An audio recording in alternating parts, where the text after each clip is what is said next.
le journal.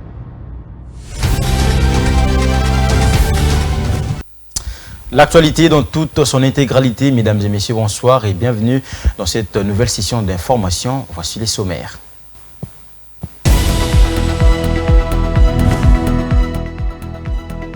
13 juin 2022, 13 juin 2023, cela fait un an jour pour jour depuis la prise du Bunagana par le rebelle du M23 soutenu par le Rwanda. À ces jours, plusieurs questions se posent sur la reprise de cette cité douanière, un statu quo qui inquiète à 6 mois des élections. En Ituri, l'armée condamne le massacre de plus de 45 civils dans les camps de déplacés des Lala dans le territoire de Djougou.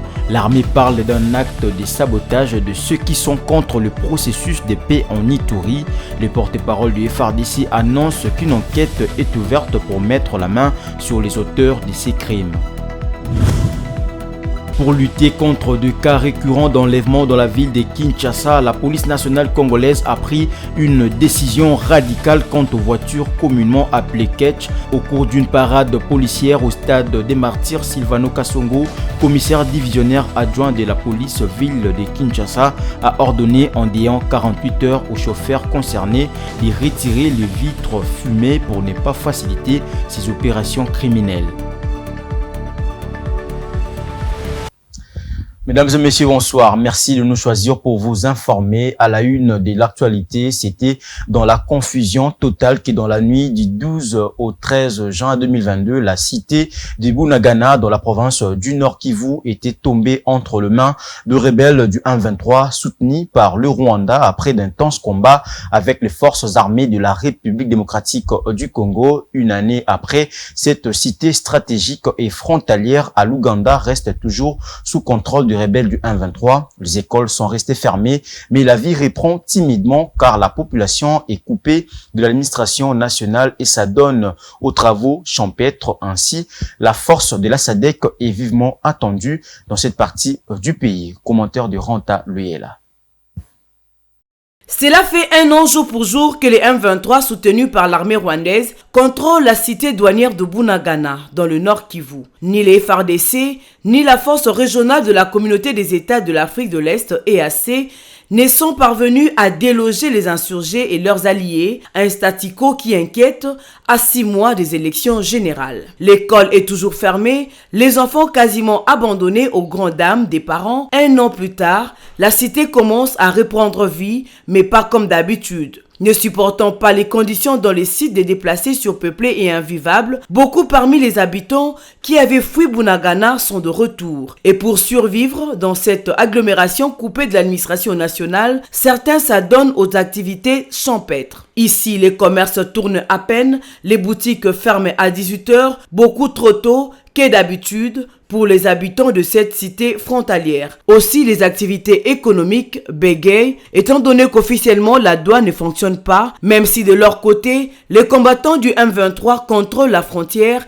et tiennent toujours la douane. Il y a quelques semaines, ils ont tenté de recruter localement pour donner vie aux activités douanières, mais sans grand succès. Sur le plan militaire, les troupes ougandaises organisent les patrouilles dans et aux alentours de Bunagana, n'osant pas s'attaquer aux insurgés, toujours visibles dans la cité. Cette posture énerve les autorités congolaises qui ne supportent pas de voir les deux forces cohabiter et les FARDC tenus toujours à la bonne distance. Une délégation du commandement de la force régionale est d'ailleurs attendue à Kinshasa pour discuter notamment sur cette situation. Entre-temps, Kinshasa attend également le déploiement d'une force de la communauté de développement de l'Afrique australe, SADC, dans la région pour accélérer les désengagement du M23 à 6 mois des élections générales en République démocratique du Congo. La douane ne fonctionne plus, même si les mouvements de grands camions ne sont pas encore de retour entre les deux pays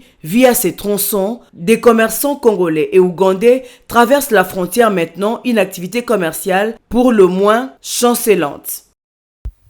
Restons toujours dans le même ordre d'idées. Un an, jour pour jour, depuis la prise des Bunagana par le rebelle du 1-23, soutenu par le Rwanda, les voix s'élèvent pour dénoncer cette agression dont est victime la République démocratique du Congo. Le meurtre et viol commis sans relâche par le 1-23 sont favorisés par les soutiens militaires que le commandant rwandais apporte au groupe armé rebelle, selon la division de Human Rights Watch. Maître Olivier Sona, coordonnateur de la dynamique pour un Congo fort, sollicite l'implication sérieuse des Nations Unies et l'organisation d'une conférence internationale qui sera axée sur l'insécurité grandissante dans la partie est du pays. Propos recueillis par Vitem Panzo. Je constate simplement que les choses ont plus ou moins évolué. C'est-à-dire que ces gens-là, ces forces négatives étaient pratiquement aux portes de Goma, mais ils n'y sont plus. Il faut simplement faire remarquer aussi quand même que l'intervention des forces militaires de l'EAC, bien que ça a été décrié, mais on attend aussi la SADC, ont plus ou moins freiné la situation, hein, pour qu'elle ne dégénère pas. Bon, c'est vrai, c'est pas ce qu'on espère, nous Congolaises et Congolais. C'est pas tellement ça. Mais déjà, lorsque il y a de moins en moins de morts, c'est déjà ça d'acquis. L'armée congolaise est en pleine réforme. C'est pas moi qui le dis, tous les experts le disent. Et donc, c'est pas évident de faire la guerre pendant qu'on fait des réformes. C'est pas évident. Nous savons également que notre armée a des problèmes. Je pense que vous avez suivi l'intervention de Onana, M. Charles Onana. Vous comprenez? Il y a des hommes et des femmes galonnés, mais qui ne servent pas la République à 100%. Nous avons ce problème-là aussi, c'est clair. Donc, la conclusion est que l'armée congolaise doit être soutenue par des forces amies extérieures. Le cœur qui saigne, vous comprenez, c'est une douleur. Ça n'est pas normal que ce pays, cette contrée extraordinaire, hein, la végétation, les eaux, on ne peut pas endiguer ce peuple, ça n'est pas normal. C'est pourquoi en réalité, je le dis, et je pense que nous sommes en train, finalement on va le faire quand même, cette guerre ne peut cesser que si les États-Unis d'Amérique s'impliquent. Le Rwanda, moi je le dis, le Rwanda ne peut pas attaquer le Congo démocratique sans soutien extérieur. Il faille nécessairement une conférence internationale sur le Congo démocratique. C'est vrai, la diplomatie est à l'œuvre, mais elle montre ses limites. Le président disait, la République disait qu'il voulait voir, mais ça montre ses limites. Cette guerre, il y a deux solutions. Ou nous la gagnons militairement, ou on convoque cette conférence internationale sous le parrainage des États-Unis d'Amérique. Je l'ai annoncé au sommaire, de maisons brûlées, des innocents tués par balle par le milicien de Codeco dans un site de déplacés dans la province de l'Ituri. Le bilan provisoire fait état de 46 morts du côté de l'administration militaire de l'Ituri. Les dispositions sont prises pour sécuriser la zone et traquer tous les fauteurs de troubles, comme a dit le porte-parole de FARDC, le lieutenant Jules Ngongo. Suivez ces propos choisis par Laetitia Moulal. L'attaque sur le site de déplacés, orchestrée par les hommes armés, qui a coûté la vie de nos compatriotes, constitue un acte de sabotage au processus de paix, de sécurité et de la cohésion sociale voulu par le président de la République, Félix Tshisekedi Tshilombo. Cette attaque est l'œuvre bien réfléchie et consentie par le membre de groupes armés, ceux qui sont contre le processus de paix en Ituri et contre au protocole d'accord de paix signé à Aru par le leader des groupes armés œuvrant en Ituri, notamment MAPI, Codeco, FPIC et FRPI. En effet, les enquêtes sont en cours pour dénicher tous les auteurs de ces actes criminels, à tous les manipulateurs et membres de groupes armés, ceux qui sont contre le processus de paix en Ituri. Aucun crime de ce genre sur nos populations ne restera impuni, car la justice congolaise et la justice internationale documentent jour et nuit pour que ces auteurs puissent répondre à leurs actes. Poursuivons ce journal avec une information, cette fois-ci en bref. C'est par un arrêté ministériel 003 signé le 9 juin 2023 par le ministre de portefeuille Adel Kainda, qui sont nommés quelques mandateurs dans les entreprises du portefeuille de l'État, notamment à la société Kobil SA. Thierry Monsenepo, cadre de l'Union sacrée de la nation et président de la Ligue de jeunes de la Convention des Congolais unis, CCU, est nommé président du conseil d'administration, Georges Yamba Ngoyi, directeur général, ainsi que Olivier Kassongo et Bassi Alain Landou, directeur généraux adjoints. Un atelier de validation des données sur le flux financier du plan d'investissement a eu lieu le lundi 12 juin 2023 à Kinshasa. C'est le Fonds national RED Plus qui l'a organisé à l'hôtel Memlink. Ces travaux ont pour but d'évaluer le projet allant de 2013 à 2019 en République démocratique du Congo et valider les données financières y afférentes. Suivez. Et des activités qui ont été définies. L'atelier de ce jour a réuni les différents partenaires pour discuter et analyser les flux financiers afin d'orienter les investissements non alignés vers les objectifs de développement durable. Bavantsa Poutou, coordonnateur du FONARED+, explique le travail qui a déjà été fait en amont pour l'identification des différentes sources de financement de développement durable en faveur de la RDC. Je saisis ainsi l'occasion pour rappeler qu'en marge de l'Assemblée générale des Nations unies en 2013, la 68e Assemblée générale des Nations unies en 2013, et rapport du groupe intergouvernemental d'experts sur le financement du développement durable a identifié les flux internationaux publics et privés ainsi que les flux internes et nationaux, publics et privés, comme source de financement du développement durable. La consultante de FONARED+, a pour sa part démontré l'importance de réunir tous les partenaires impliqués dans ce projet à travers cet atelier. Le but de l'activité, justement, c'est que ce travail-là de trouver tous les flux financiers effectués entre 2009 et 2019. Il s'agit de 721 différents projets nationaux et internationaux. Et là, il y a beaucoup de données qui ont des limites.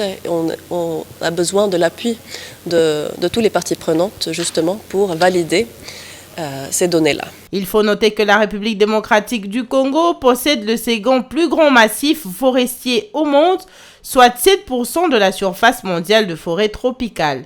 Tous les efforts sont fournis pour préserver la forêt du bassin du Congo, qui constitue un grand réservoir dans la lutte contre le réchauffement planétaire et la réduction de gaz à effet de serre, tout en proposant des solutions alternatives aux populations qui vivent des activités qui causent la déforestation. Pour voir les détails sur ces activités.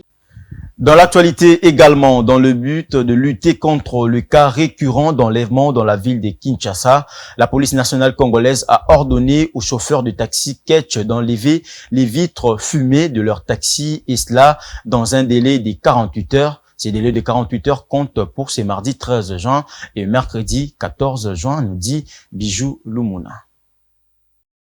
Les voitures Ketch de couleur jaune qui font le transport en commun ont 48 heures pour enlever les vitres fumées. Si ces voitures circulent après les délais, nous mettrons la main dessus. S'ils grèvent pour cela, qu'ils les fassent même pendant une année, ce sont des mesures policières. Tels sont les propos du commissaire divisionnaire adjoint de la police ville de Kinshasa, Silvano Kassongo, lors d'une parade policière au stade de Martyrs le lundi 12 juin 2023. Décision prise par ce dernier afin de lutter contre des cas d'enlèvement qui deviennent de plus en plus récurrents dans la ville de Kinshasa. Les délais de ces 48 heures comptent pour ce mardi 13 juin et mercredi 14 juin.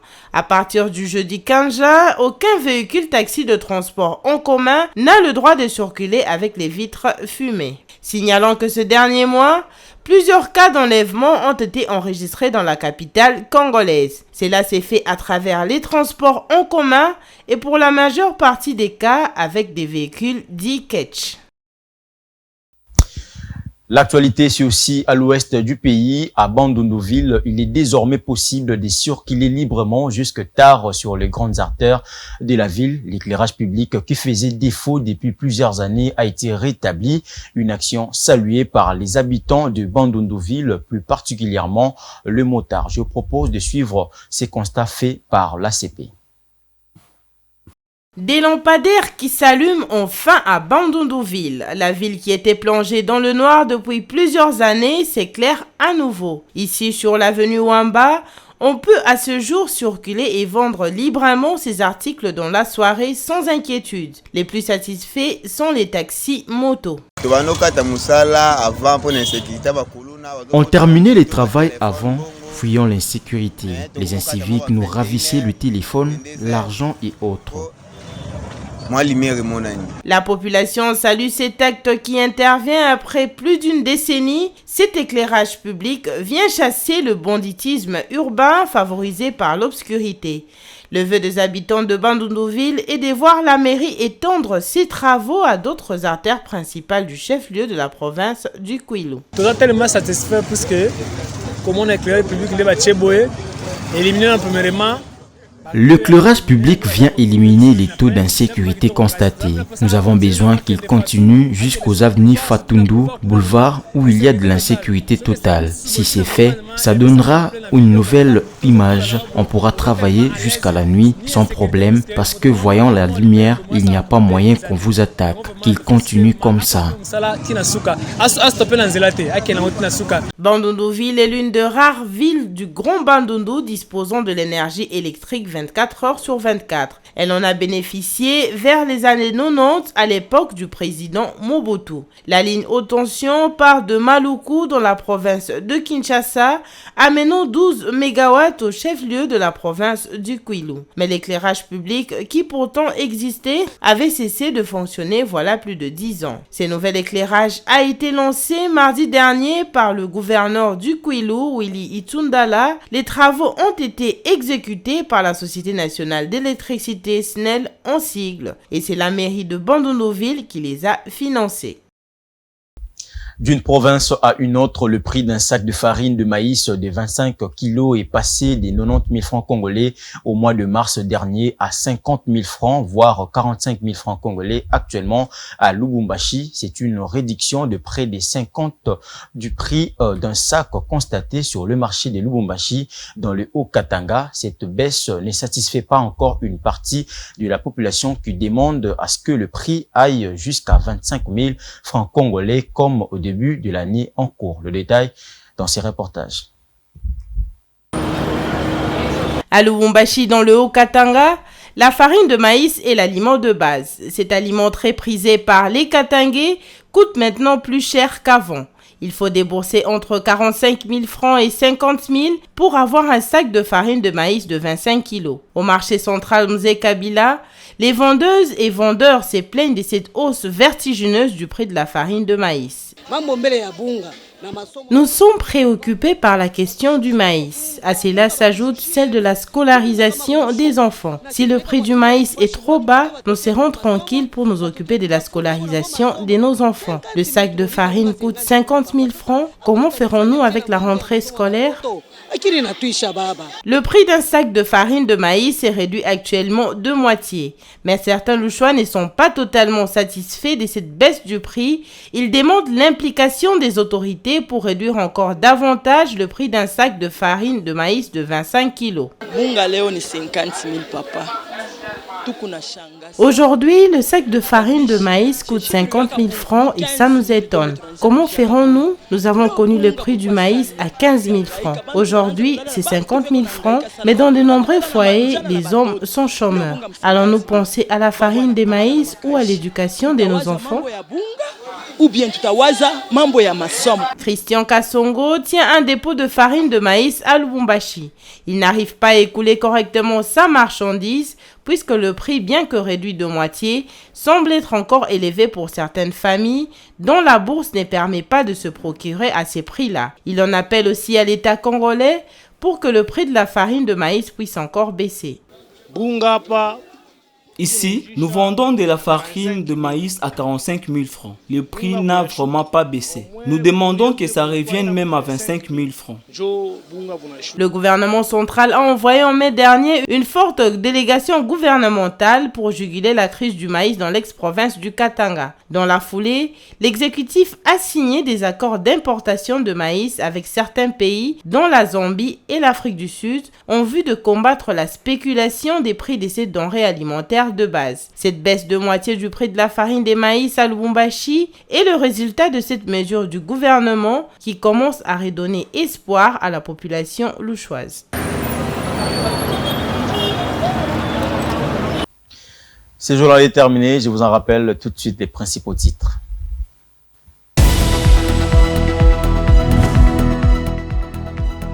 « 13 juin 2022, 13 juin 2023, cela fait un an jour pour jour depuis la prise du Bunagana par le rebelle du M23 soutenu par le Rwanda. À ces jours, plusieurs questions se posent sur la reprise de cette cité douanière, un statu quo qui inquiète à 6 mois des élections. En Ituri, l'armée condamne le massacre de plus de 45 civils dans les camps de déplacés des Lala dans le territoire de Djougou. L'armée parle d'un acte de sabotage de ceux qui sont contre le processus de paix en Ituri. Le porte-parole du FARDC annonce qu'une enquête est ouverte pour mettre la main sur les auteurs de ces crimes. Pour lutter contre des cas récurrents d'enlèvement dans la ville de Kinshasa, la police nationale congolaise a pris une décision radicale quant aux voitures communément appelées Ketch. Au cours d'une parade policière au stade des Martyrs, Silvano Kassongo, commissaire divisionnaire adjoint de la police ville de Kinshasa, a ordonné en déant 48 heures aux chauffeurs concernés de retirer les vitres fumées pour ne pas faciliter ces opérations criminelles. C'était là l'actualité dans toute son intégralité. Mesdames et messieurs, merci de l'avoir suivi. Bonsoir chez vous.